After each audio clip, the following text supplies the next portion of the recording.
जितना महत्व पौष मास का है उतनी ही महत्वपूर्ण है पौष की पूर्णिमा तिथि। पूर्णिमा तिथि के स्वामी चंद्रमा हैं, जिनकी प्रकृति ही शीतल है। इसलिए इस दिन वातावरण में अद्भुत शांति होती है और ऐसे वातावरण में कुछ विशेष मंत्रों का जाप करने से समस्याओं से मिलती है मुक्ति और मनोकामनाएं भी होती हैं पूरी।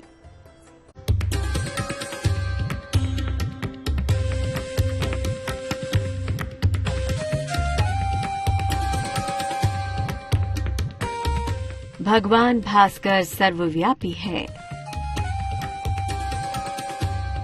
दुनिया के किसी भी कोने से उनके दर्शन करते हुए पूजा अर्चना की जा सकती है। सूर्यदेव की कृपा हर समस्या को जड़ से मिटा सकती है। पौष माघ में ये महीना सूर्य को अर्पित रहता है, क्योंकि इस धरती पे अगर जीवन है तो सूर्य की वजह से है।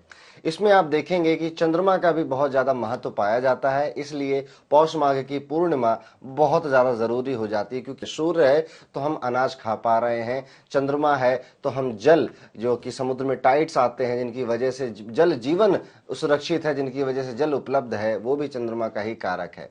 तो इस वजह से पौष माघ की पूर्णिमा हमारे ग्रेटिट्यूड को शो करने के लिए और भगवान की, ईश्वर की आशीर्वाद प्राप्त करने के लिए बहुत ज्यादा महत्वपूर्ण हो जाती है।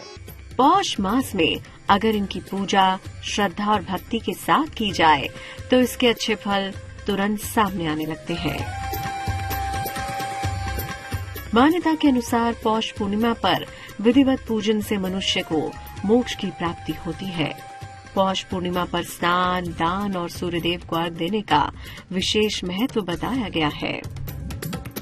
पौष महीने में पूजन का विधान यह है कि जो लोग खिचड़ी का दान करना चाहते हैं, कुछ लोग जो है खीर आदि का स्वरूप भगवान विष्णु जी को भोग लगाते हैं, कुछ लोग पूर्णिमासी के दिन सत्यनारायण का व्रत किया करते हैं।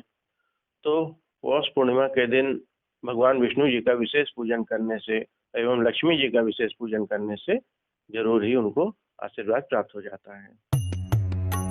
पौष पूर्णिमा पर कैसे करें पूजा और स्नान?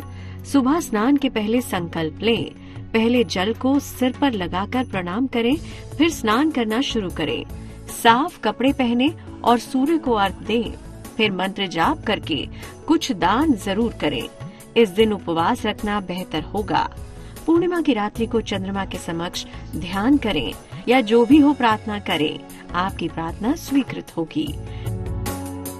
पौष महीने में पूर्णिमा आती है तो सूर्य और चंद्रमा ये दोनों अपनी पूरी पराक्रम की अवस्था में होते हैं और सर्दियां यानी ठंडियों का, अंधकार का एक तरह से अंत जो है वो स्टार्ट हो जाता है।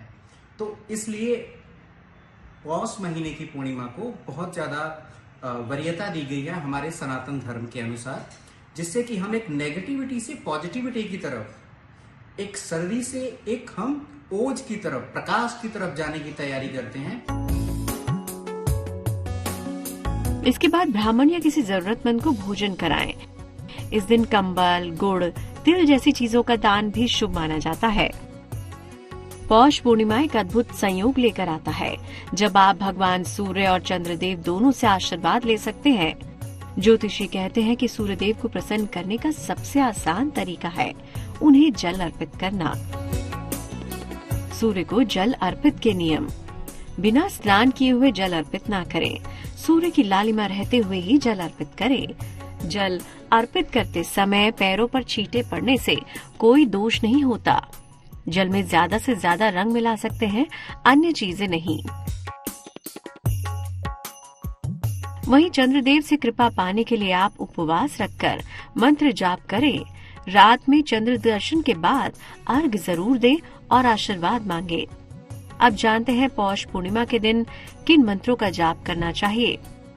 इस माह में भगवान विष्णु जी का ओम नमो भगवते वासुदेवाय का जाप तो है ही, उसके साथ ही ओम श्री महालक्ष्मी नमः का जाप भी करना चाहिए। उसके साथ ही अगर जिन लोगों को ग्रहों की शांति आदि करानी है, वह अपने ग्रहों से संदर्भित मंत्रों का प्रयोग करके अपनी शांति कर सकते हैं।